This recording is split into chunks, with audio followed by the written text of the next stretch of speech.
apa itu? Memberi kesempatan untuk tobat. Nah, kalau kayak gini nih saya bisa nyimpulin nih pidato Pak Presiden yang dulu-dulu nih. Ya, dulu kan Pak Presiden ini punya statement katanya koruptor bakal dicari, diincar sampai ke Antartika, ditangkep gitu. Nah, mungkin dengan adanya pidato yang sekarang saya bisa nyimpulin nih. Berarti Pak Prabowo itu ngejar sampai ke Antartika, ternyata koruptor itu mau dimaafin gitu, dikejar untuk dimaafin gitu ya Pak ya. Kenapa ya akhir-akhir ini pernyataan Pak Prabowo Subianto, Presiden Republik Indonesia, itu memunculkan banyak kontroversi, seperti misalnya pilkada dikembalikan ke DPRD karena biaya politik yang tinggi, lalu kemudian koruptor dimaafkan asalkan uangnya dikembalikan kepada negara, dan Pak Prabowo Subianto sendiri itu telah memberikan kesempatan kepada para koruptor untuk bertaubat. Ini justru akan membuat demokrasi kita semakin kesini tuh semakin mengalami kemunduran gitu. Logikanya diberikan sanksi saja para koruptor itu masih merajalela, apalagi kalau hanya dimaafkan dan tidak adanya efek jera. Dan apalagi kalau dilakukan secara diam-diam, mungkin saja akan terjadi tawar-menawar.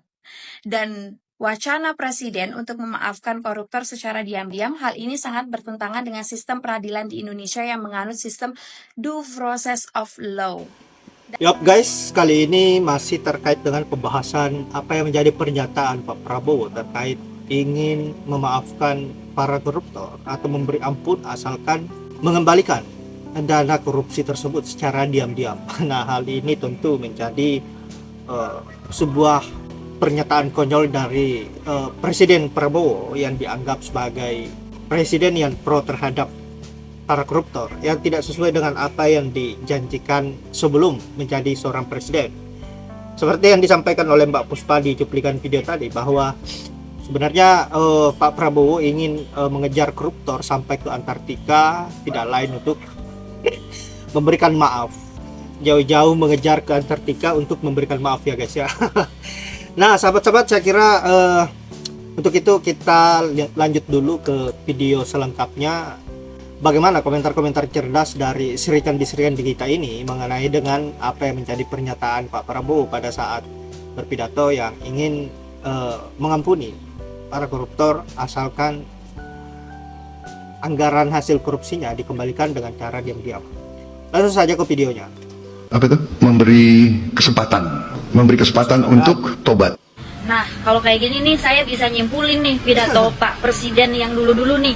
Ya, dulu kan Pak Presiden ini punya statement katanya koruptor bakal dicari, diincar sampai ke Antartika, ditangkep gitu.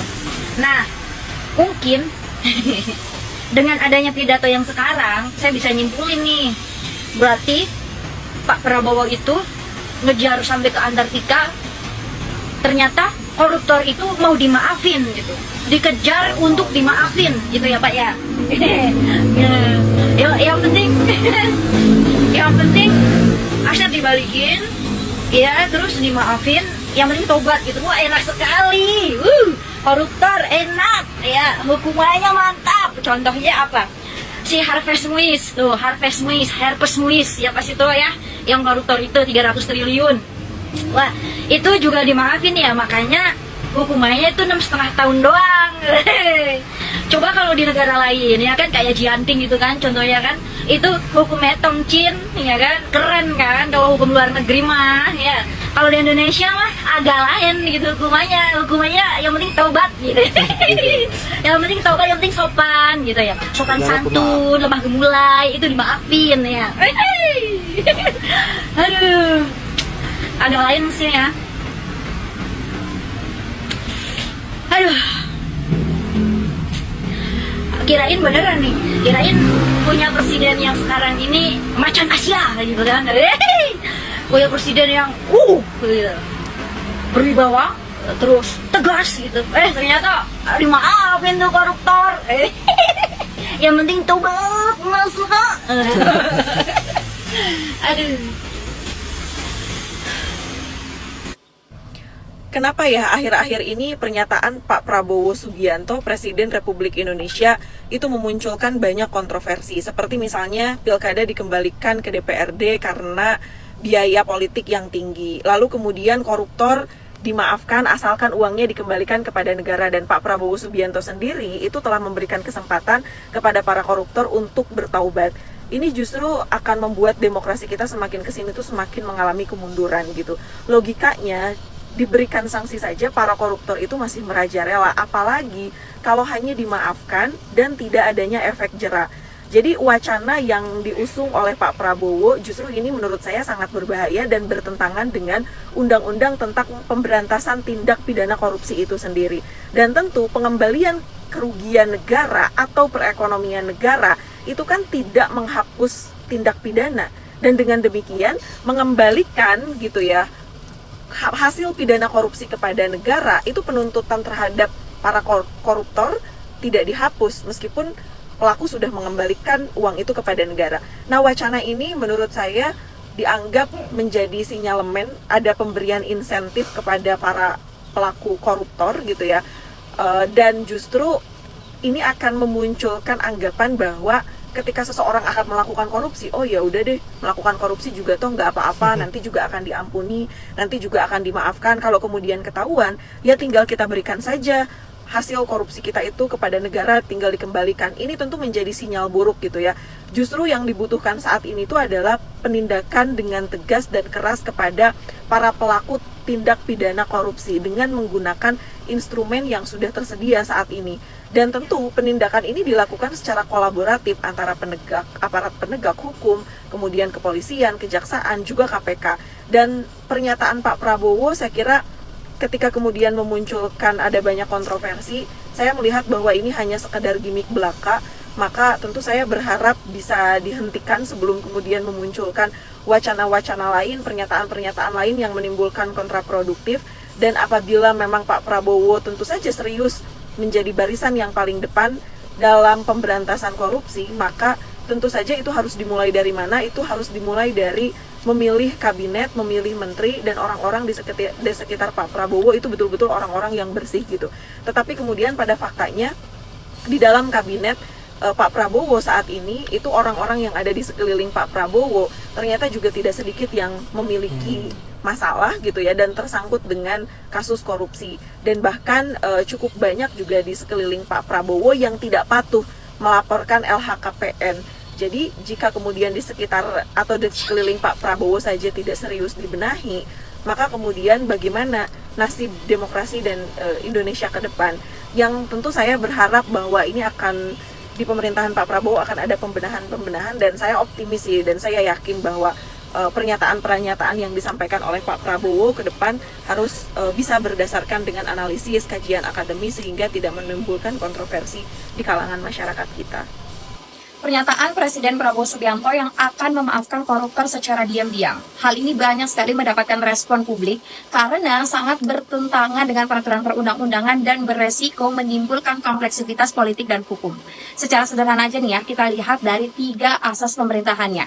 Yang pertama, asas akuntabilitas pertanggungjawaban, kepada siapa dan lembaga apa para koruptor itu untuk melapor semua perilaku jahat mereka. Yang kedua, bagaimana cara melakukan audit kerugian negara yang diperbuat oleh koruptor itu. Dan yang ketiga, bagaimana dengan asas transparansi, yang dimana suatu perbuatan korupsi atau extraordinary crime ini merupakan suatu perbuatan yang harus diselesaikan sesuai dengan peraturan perundang-undangan. Dan apalagi kalau dilakukan secara diam-diam, mungkin saja akan terjadi tawar-menawar. Dan wacana Presiden untuk memaafkan koruptor secara diam-diam, hal ini sangat bertentangan dengan sistem peradilan di Indonesia yang menganut sistem due process of law. Dan kalaupun ya hal ini diberlakukan, maka akan banyak sekali peraturan perundang-undangan yang akan dirubah. Mulai dari KUH pidana, undang-undang anti korupsi, undang-undang penyelenggara negara yang bebas dari KKN. Dan jika hal ini sangat kekeh untuk diberlangsungkan, maka sudah tidak ada lagi tindakan tegas terhadap koruptor. Dan kalian juga harus tahu bahwa pemaafan koruptor di negeri ini harus berdasarkan dengan konteks peraturan hukum dan undang-undang yang berlaku, bukan menggunakan amnesti dan abolisi sesuai dengan pernyataan Menteri Yusril Iza Mahendra. 3 instrumen hak prerogatif yang dimiliki oleh presiden ini pun tidak bisa digunakan dengan semaunya. Karena penggunaan daripada 3 instrumen ini harus pada situasi dan kondisi yang mendesak. Kalau kita ingat sejarahnya ya, penggunaan 3 instrumen ini banyak digunakan pada gerakan Aceh Merdeka, kemudian Rebellion Timur Leste, sampai kepada para tahanan yang ingin mengeluarkan diri atau melepaskan diri dari negara. Karena itu, penggunaan 3 instrumen hak prerogatif presiden ini juga harus mendapatkan persetujuan dari DPR. Daripada penyelesaian korupsi ini dilakukan secara diam-diam, ada loh opsi yang jauh lebih baik seperti melakukan revisi kepada undang-undang anti korupsi yang sampai dengan saat ini sudah banyak ketinggalan zaman. Mulai dari pasal 2, 4, 5, 11, dan 15. Selain itu juga sangat perlu dilakukan pengesahan terhadap undang-undang perampasan aset. Dan tidak lupa memperkuat lembaga pemberantas korupsi. Jadi guys, menurut kalian gimana? Yap, itulah berbagai komentar dari Mbak-mbak cantik terkait dengan apa yang menjadi pernyataan Pak Prabowo mengenai persoalan koruptor yang ingin diberi ampun, ingin dimaafkan kalau bisa mengembalikan anggaran hasil korupsinya secara diam-diam. Keren nggak tuh Pak Prabowo-nya kita? Nah, saya kira apa yang menjadi komentar dari wanita-wanita cantik ini sangat luar biasa, cerdas, dan sangat jelas bahwa apa yang dilakukan oleh Pak Prabowo ini sangat-sangat berbahaya, bukannya untuk memberikan efek jera terhadap para koruptor dan membuat dia tobat, tetapi yang ada malah membuat mereka semakin berpotensi untuk melakukan hal yang lebih kejam dari apa yang dilakukan sekarang. Mungkin kedepannya para koruptor ini akan melakukan korupsi yang 1000 kali lipat dari apa yang dia lakukan sekarang, karena kita lihat sendiri bahwa seorang pemimpinnya saja dengan mudahnya untuk memaafkan, bukannya memberikan ganjaran agar bisa betul-betul bertobat. Nah, sahabat-sahabat, saya kira Mimin tidak berlama-lama dan terima kasih sudah menyempatkan diri untuk menonton. Semoga apa yang saya bisa bermanfaat, dan saya akhiri dengan ucapan wallahul muwaffiq ila aqwamit thoriq. Assalamualaikum warahmatullahi wabarakatuh.